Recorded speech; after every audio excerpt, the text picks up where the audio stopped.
So hello guys, আমাদের বাড়ির পরিস্থিতি বৃষ্টির ভিতরে খুব বৃষ্টি পড়ছে।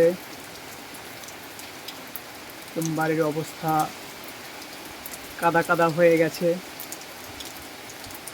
তো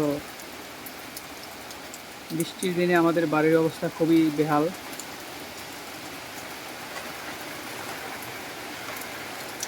সো একটু গোসল করতে মন চাইছে, কিন্তু সেটা এখন না, আরও পরে যদি বৃষ্টি পড়ে তাহলে গোসল করব বৃষ্টিতে ভিজে। সো যাই হোক, বৃষ্টি পড়লে ভালোই লাগে, ঠান্ডা আবহাওয়া।